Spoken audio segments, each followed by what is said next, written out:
వామ్మో! బోలే బాబా! ఉత్తరప్రదేశ్‌లోని హాథ్రాస్‌లో ఓ ఆధ్యాత్మిక కార్యక్రమంలో చోటు చేసుకున్న తొక్కిసలాట తీవ్ర విషాదం నింపింది.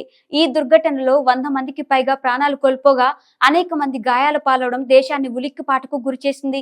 ఈ నేపథ్యంలో అసలేమిటీ కార్యక్రమం? భారీ సంఖ్యలో మరణాలకు కారణమేంటనే విషయాన్ని పరిశీలిస్తే యూపీకి చెందిన నారాయణ్ సాకర్ విశ్వ హరి లేదా బోలే బాబాగా ప్రసిద్ధి. ఎటా జిల్లా పటియాలి తహసీల్లోని బహదూర్ గ్రామానికి చెందిన ఆయన బాల్యంలో తండ్రితో కలిసి వ్యవసాయం చేసేవాడట. గతంలో ఇంటెలిజెన్స్ బ్యూరోలో పనిచేసినట్లు చెప్పుకునేవాడు. 26 ఏళ్ల క్రితమే ఉద్యోగం నుంచి వైదొలిగి ఆధ్యాత్మిక బాట పట్టినట్లు ప్రచారం చేసుకున్నాడు. తనకు గురువంటూ ఎవరూ లేరని, కేవలం సమాజ హితం కోసమే ఈ మార్గాన్ని ఎంచుకున్నట్లు చెబుతుంటాడు. దేశానికి దిగ్భ్రాంతికి గురిచేసిన ఇంతటి విషాదానికి కారణమైన బాబా పేరు సాకర్ విశ్వ హరి బోలే బాబా. అతడు తనకు తానుగా దైవాంశ సంభూతుడిగా ప్రకటించుకున్నాడు.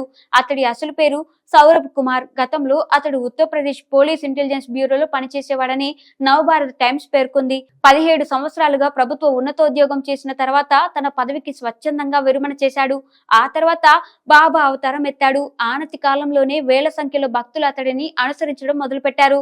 స్వయం ప్రకటిత దేవుడిగా ప్రకటించుకున్న సౌరభ్ కుమార్ బోలే బాబాగా క్రమంగా తన సామ్రాజ్యాన్ని విస్తరించుకుంటూ వచ్చాడు. అలీగఢ్ తో పాటు హాథ్రస్ జిల్లాలో ప్రతి మంగళవారం సత్సంగ్ పేరుతో ఆధ్యాత్మిక కార్యక్రమాలు చేపడుతుంటారు.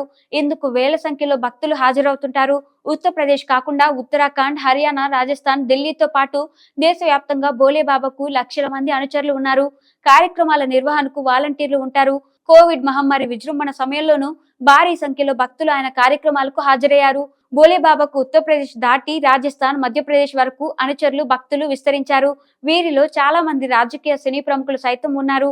భక్తులు చెప్పిన దాని ప్రకారం బోలే బాబాకు మత గురువు లేడు. నాకు ఒక దేవత దర్శనం కలిగింది. ఆ దేవత ఆదేశాల ప్రకారమే భక్తుల సమస్యలు విని పరిష్కారాలు చెబుతున్నాను. ఇందుకోసమే పోలీస్ ఉద్యోగాన్ని వదులుకున్నాను అని ప్రచారం చేసుకున్నాడు. తాజాగా అక్కడి ఫుల్ రాయ్ గ్రామంలో ఈ కార్యక్రమాన్ని ఏర్పాటు చేశారు. ఇందుకు భారీ సంఖ్యలో భక్తులు హాజరయ్యారు. ఈ క్రమంలో బాబా పాదాల వద్ద ఉన్న మట్టిని తీసుకునేందుకు భక్తులు పోటీ పడుతున్న సమయంలో తొక్కిసలాట జరిగినట్టు తెలుస్తోంది. దాంతో ఊపిరాడక అనేక మంది అపస్మారక స్థితిలోకి వెళ్లిపోయి ప్రాణాలు కోల్పోయారు. వీరిలో ఎక్కువగా మహిళలు, చిన్నారులే ఉన్నారు.